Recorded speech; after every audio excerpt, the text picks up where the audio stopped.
राजा सुलेमान बाइबलका सबैभन्दा बुद्धिमानी राजामध्ये एक मानिन्छ। उनको जीवनबाट हामीले धेरै गहिरा पाठहरू सिक्न सक्छौँ। केवल सफलता मात्र होइन, गल्तीहरूबाट पनि यही मुख्य सिकाइहरू बाइबलका वचनसहित म हजुरहरूप्रति प्रस्तुति गर्न लागिरहेको छु। आज हामी 7वटा कुरालाई हेर्नेछौँ। पहिलो, परमेश्वरसँग बुद्धि माग्नुहोस्, धन होइन। सुलेमानले धन शक्ति होइन, बुद्धि मागे, जसले उनलाई महान बनायो।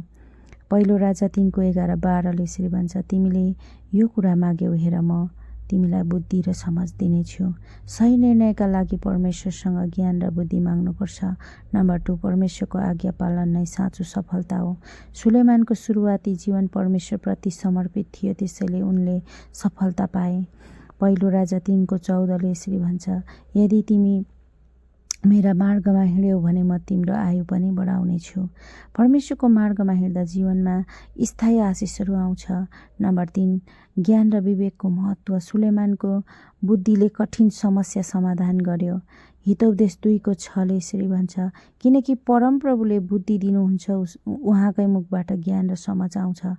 साँचो ज्ञान परमेश्वरबाट आउँछ, त्यसैले उहाँलाई खोज्नुपर्छ। नम्बर 4, धन र सफलता मात्र सबै कुरो होइन। सुलेमानसँग सबै कुरा थियो, तर अन्त्यमा उनले जीवनको वास्तविक अर्थ बुझाए।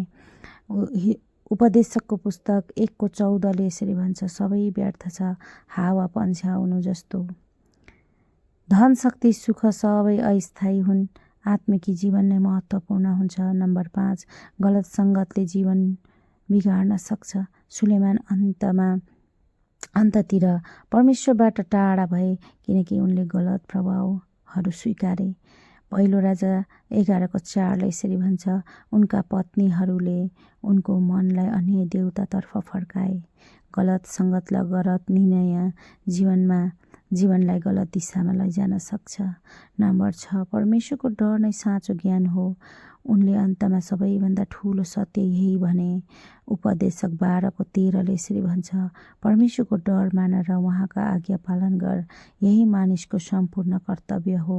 जीवनको मुख्य उद्देश्य परमेश्वरलाई मान्नु र उहाँको आज्ञा पालन गर्नु हो।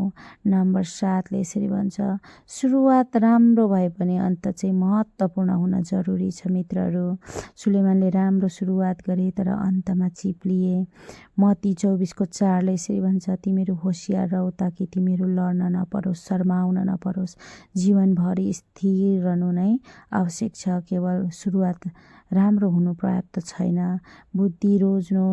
बुद्धि खोज्नुहोस्, परमेश्वरलाई पहिलो स्थान दिनुहोस्, गलत बाटोबाट जोगिनु।